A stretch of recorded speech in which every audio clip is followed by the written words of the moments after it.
तुलसीदास जी जब राम लक्ष्मण परशुराम संवाद का वर्णन करते हैं, तब बहुत अधिक जब परशुराम जी को क्रोधित देखते हैं वो, तो परशुराम जी को क्रोधित देखकर लक्ष्मण हंसने लग जाती है।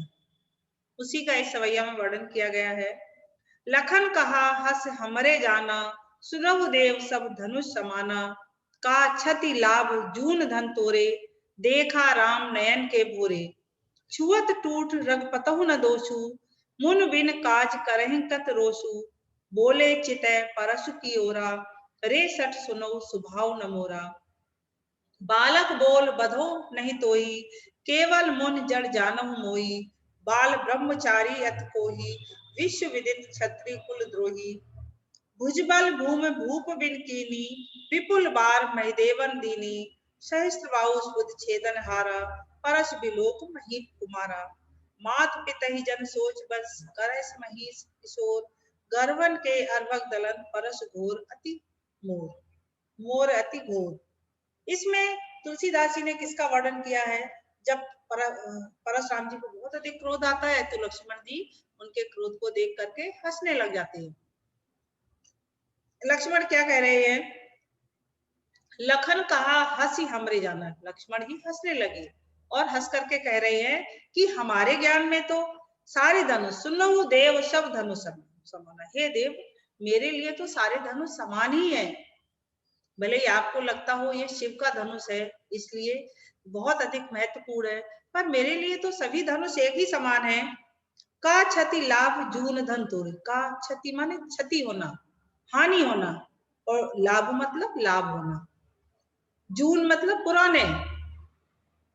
कहना चाहते हैं देखिए लक्ष्मण कि इस पुराने धनुष को तोड़ने से कौन सा लाभ ही और हानि, क्योंकि पुराना धनुष था इसलिए टूट गया, इसमें किसी को क्या लाभ और हानि हुआ है।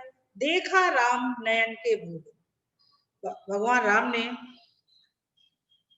इसमें देखा राम नयन के, भगवान राम वैसे भी भोले हैं, इसमें उनका कोई भी दोष नहीं है। छुअत टूट रग पतहु न दोषु, छुअत टूट रग पतहु न दोषु, इसमें भगवान राम छूने से ही टूट गया, भगवान राम ने इसको तोड़ा नहीं है, बल्कि यह तो छूने से ही टूट गया है। मुनि बिन काज करेहु कत रोसु, हे मुनि बिना किसी कारण के तुम इतना अधिक क्रोध क्यों कर रहे हो? हे मुनि बिना किसी कारण के तुम इतना अधिक क्रोध क्यों कर रहे हो? बोले चितै परशु की ओरा, रे सठ सुनौ सुभाव न मोरा, परशुराम जी फरसे की ओर देख करके बोलने लगे। क्या बोल रहे हैं? बोले चितह परस की, फरसे की ओर, जो फरसा वो हाथ में रखते थे उसकी ओर देख करके बोल रहे, रे सठ सुनहु स्वभाव न मोरा, हे सठ, हे मूर्ख बालक, तुम हमारे स्वभाव को नहीं जानते हो, मैं किस तरह का ऋषि हूँ या किस तरह का मुनि हूँ, तुम मेरे स्वभाव को नहीं जानते हो। बालक बोल बधूं तो नहीं तो ही, मैं बालक समझ करके अभी तक तुम्हारा वध नहीं कर रहा था, बालक बोल बधूं नहीं तो ही, तुम्हें मैं बालक समझ रहा था इसलिए अभी तक तुम्हारा वध नहीं कर रहा था। केवल बधो तो ही, केवल मुनि जड़ जानो मोई, अर्थात हे जड़ क्या तू मुझे मुनि ही समझ रहा है? मैं कोई इतना श्रेष्ठ मुनि तो हूँ लेकिन इतना नहीं कि मैं मुनि की तरह ही सारे धैर्य अपने अंदर धारण करता रहूं।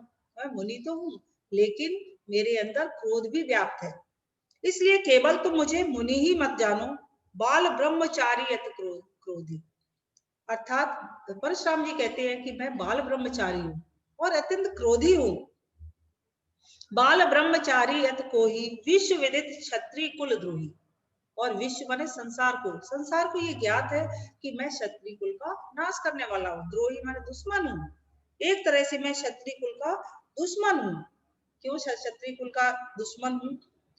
भुजबल भूम भूप बिन कीनी, विपुल बार महदेवन दीना, भुजबल अपने भुजाओं के बल से पर, भूमि माने पृथ्वी को, भूप बिन राजाओं से विहीन कर दिया था।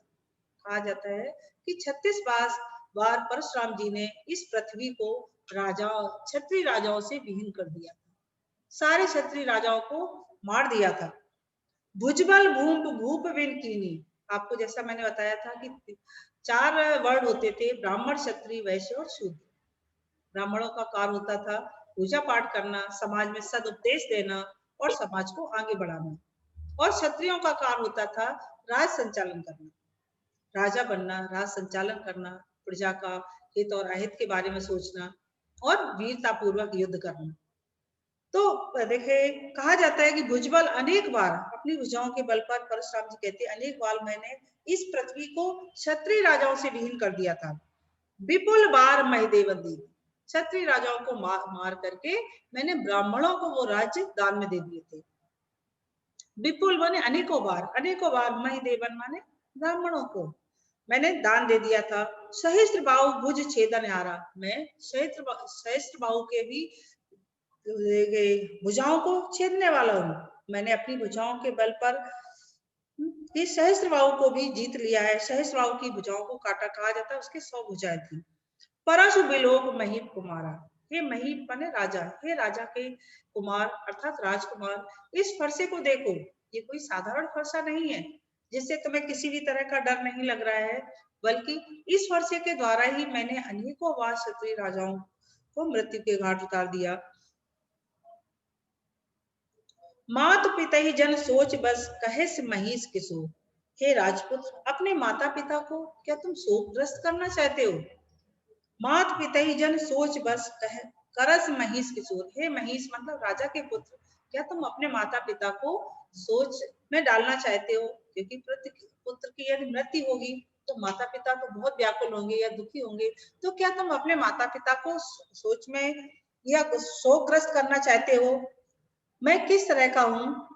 गर्भन के अर्भक दलन परस मोर अति घोर, अर्थात गर्भन के अर्भक दलन शत्राणियों के गर्भ में पलने वाले शिशुओं का भी इस परस की या फरसे की आवाज से जो छत्राणियों के गर्भ में भी बालक पल रहे हैं उनकी भी मृत्यु हो जाती है।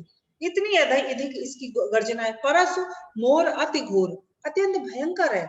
इसकी आवाज से क्षत्रियों की छत्राणियों के गर्भों में पड़ने वाले शिशुओं का भी मैं मर्दन कर देता हूँ, अर्थात इसकी आवाज से उनके गर्भ में ही मृत्यु हो जाती है। इसलिए हे बालक, इस फरसे को कोई साधारण फरसा मत समझो। ये फरसा अनेकों बार अनेक राजाओं को मृत्यु के घाट उतार चुका है। इसके क्वेश्चन आंसर देखिए। परशुराम के क्रुद्ध होने पर लक्ष्मण ने धनुष के टूट जाने के लिए कौन कौन से तर्क दिए? इसका उत्तर देखिए। लक्ष्मण ने धनुष के टूट जाने के लिए तर्क दिए, हे मामुनि, यह शिव धनुष बहुत पुराना था, उसे तोड़ने से क्या लाभ हानि होने वाली थी? भैया राम ने इसे नया मानकर इसकी ओर देखा ही था, फिर हाथ लगाते ही यह टूट गया। अतः आपको क्रोध नहीं करना चाहिए, क्योंकि इसको किसी ने तोड़ा नहीं है, बल्कि ये हाथ लगाने से ही टूट गया है।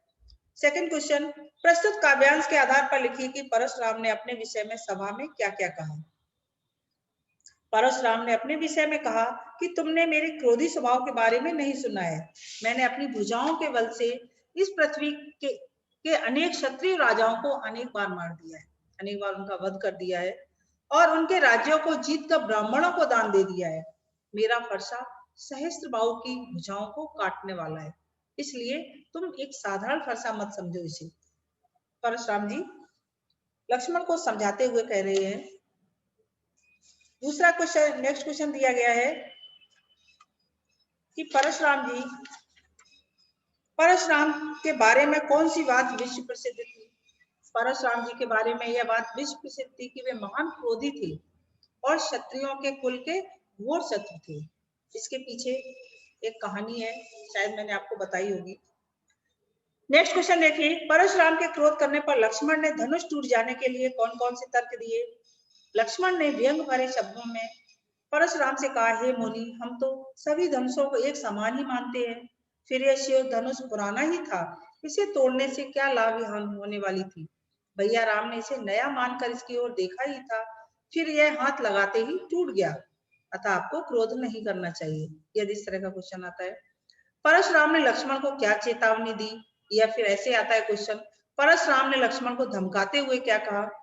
परशुराम ने लक्ष्मण को चेतावनी देते हुए कहा कि तू मेरा काम मत कर, जिससे तू ऐसा काम मत कर जिससे तेरे माता पिता सोच में पड़ जाए, अर्थात उन्हें तेरी मृत्यु का बहुत दुख झेलना पड़ेगा। अभी तू नहीं जानता कि मेरा फरसा कितना भयानक है। वह सहस्त्रबाहु की भुजाओं को काटने वाला तथा गर्भस्थ शिशुओं को मार डालने वाला है। भुजबल भूमि भूप बिन कीनी में कौन सा अलंकार है? अनुप्रास अलंकार है, क्योंकि भावड़ की आवृत्ति बार बार हो रही है। मैंने आपको शायद एक कहानी बताई भी होगी कि किस तरह से आखिर में क्षत्रिय राजाओं को परशुराम जी क्यों मारते थे, क्योंकि कहा जाता है कि भृगु ऋषि थे, भृगु ऋषि के पुत्र थे ये, और इनकी माँ का नाम था रेणुका। तो कहा जाता है कि जब ये इनकी माँ क्षत्रिय थी और ये ऋषि ब्राह्मण थे, इनका देखे विवाह हो गया था, और जब इन्होंने क्षत्रिय राजाओं पर, इसीलिए परशुराम जी के अंदर ब्राह्मण के भी गुण थे और माँ क्षत्रिय थी, इसलिए इनके अंदर क्षत्रियता के भी गुण थे। जब देखे इन्होंने क्षत्रिय राजाओं को मारना शुरू कर दिया तो ऋषि, जो भृगु ऋषि थे, हमेशा मना करते थे कि तुम, क्योंकि क्षत्रिय राजाओं का काम ही है राज संचालन करना, फिर आप उनको क्यों मार रहे हो? तुम्हें इतना ही, एक दिन उन्होंने क्रोधवश कह दिया कि तुम्हें इतना ही क्षत्रियों पर क्रोध है तो तुम्हारी माँ भी तो क्षत्रिय है, उसको क्यों नहीं मार देते?